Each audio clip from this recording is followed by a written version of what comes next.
the case, and we have a lot of protesters here in Washington, and what they will come up to you and they'll just basically, are you against Israel, and very anti-Semitic things. And what they don't defend, or they don't even acknowledge, when I'll say back, well, if Hamas would release their prisoners, their hostages, I would call for different behavior. And they say, well, they'll release them if they get a ceasefire. And I said, well, you just defended having hostages. Some of these are children. Right. He talked about, he laid out the case. A lot of people who are protesting, people going to college, hopefully they just don't know. Hopefully they're just not this callous that describing what happened to the people who were taken hostage on October 7th when they were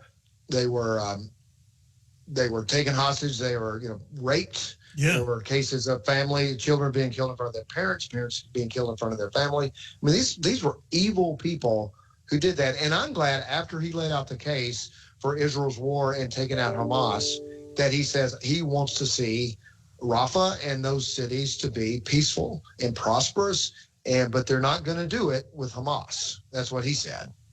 Right, and the Hamas people that went in and did that on October 7th, they GoPro'd it. I mean, it's all video, and it's not just some speculation or there's some hazy backstory there. It's just a matter of you showed us what you did. Like you said, they tortured families and killed them, exterminated them one by one, while their family members who had been mutilated already had to watch each one get killed before them. I mean, what the hell? It's hard to believe. It's unfathomable that people on our college campuses would defend that. It's absolutely unfathomable. And well, they want to make up the stories that other things, that those were faked or whatever. We live in this world where everybody's deep fakes, cheap fakes, all this other stuff. So anyway, we know they're not fake. I mean, you have to completely turn off any belief in any credibility, any belief in anything to say that was fake. We know that happened. So once you acknowledge that happened, then you can say, well, what should Israel's response be? And they could argue differently. I believe in what Israel says. There cannot be a Gaza with Hamas in control because they'll just do it again. They'll just do it again. But for them just to deny that happened or just look over it and say that Israel's the guilty party when they were the ones attacked it's just, and it's in our academia. It's in, you've seen it. You've seen it on television. You've seen people talking. You've seen people protesting. These aren't, far left crazy groups that just show up.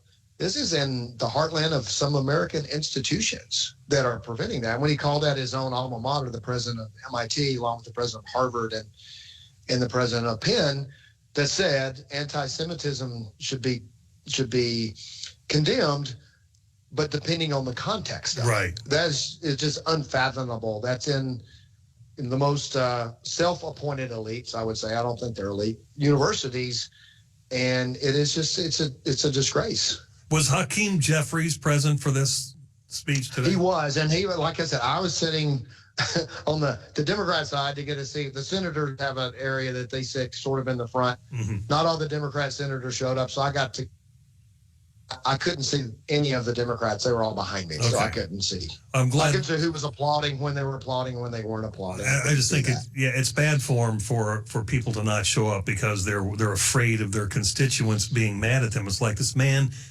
obviously this is one of our closest allies, and for people to just say, I can't go to the speech because I disagree with him is just. Well, that comes up every time. Like, there were people, I can't go to Trump's speech. I can't do this. And there was a movement when I first got here a couple of terms in that you can't go to President Obama's speech when he was doing the State of the Union. And, I think it's my obligation. It's actually a joint session of Congress. So if you're a member of Congress, you should be in your seat or in a seat and listening and not being disruptive, and come back in if you want to criticize it, but don't be disruptive. Okay, let's jump